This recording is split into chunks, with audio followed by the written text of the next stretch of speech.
These are my 6 audience members here to watch my speech today.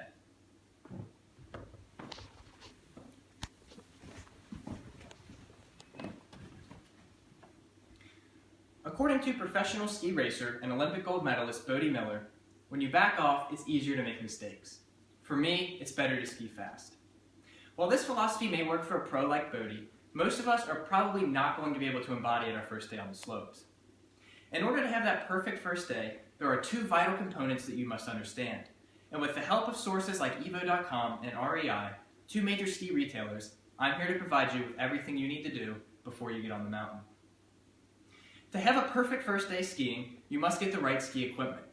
That means picking out the right pair of boots and picking out the proper set of skis.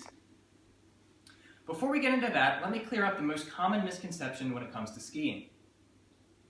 The majority of people who are not experts on skiing believe that the skis are the most important part of the ski equipment group. However, I'm here to tell you that the boots are infinitely more important. With that in mind, let me tell you the 3 main types of ski boots. You have your standard downhill boot, your racing ski boot, and the all-mountain or freestyle boot. Before we decide which of these 3 styles is right for you, you must first understand one of the 3 F's of ski boots. And the 3 F's of ski boots are flex, fit, and function. The flexes of the ski boot is what you must understand first. Flex describes the stiffness of the ski boot. The higher the flex, the higher the stiffness, and the more advanced skier you need to be able to ski it effectively. According to evo.com, a typical beginner will look for a boot with a flex anywhere between 60 and 80. An intermediate will look for a boot from 85 to 100, while an expert level skier will look for a boot with 110 plus. Now let's talk about the 3 styles. First, you have the standard downhill boot. This is the most popular and will work for the vast majority of skiers out there. These boots are built with comfort in mind, so they're perfect for beginners, but they're also great for that guy who likes to ski on the groomers all day long at a reasonable speed.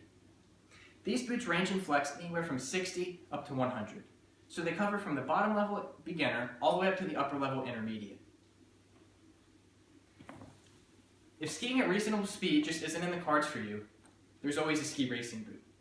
One note about the flex of a race boot is that it's typically 130 or higher, which means that these boots are geared towards an expert level skier. They also have a slight tilt forward to keep the knees out over the toes, the hips and weight forward, in order to keep your shoulders pointed down the mountain and help you better control your skis at high speed. The 3rd type of ski boot to consider is my personal favorite and the one that I would recommend to you, the all-mountain boot. As the name implies, this boot can be skied anywhere on the mountain in any conditions. Most all-mountain boots will have a rubberized bottom for added grip and traction when hiking through the snow, as you often have to do when skiing off-trail. They also typically have a hike function, where you can switch the boot from ski mode into hike mode, which will soften the flex and make it easier to walk uphill. Then, a quick flip of the ski pole puts them back in ski mode, and you're ready to go down the perfect line. These skis will sometimes also offer custom shell technology, which means that the exterior of the ski boot can be molded to the bones of your foot to eliminate any pain you may feel. Based on that information, you can probably decide which type of skier you are or would like to become. Now let's talk about the final 2 F's of ski boots, the fit and the function. The fit is typically going to be 1 to 1.5 sizes smaller than the smallest pair of shoes you wear. So yes, ski boots are always tight. But the best way to get the right fit is to go to a professional boot fitter who can measure your foot and set you up with the right shell and insole. The 2nd F is function.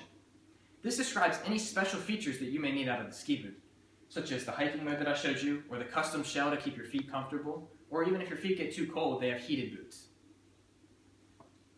Now that you understand that, you can likely go into a ski retailer and tell them what flex you're looking for, which of the 3 styles of boots, and any special features you may need. Now let's talk about the skis. Just like ski boots, there's the 3 main types: standard downhill, racing, and all-mountain.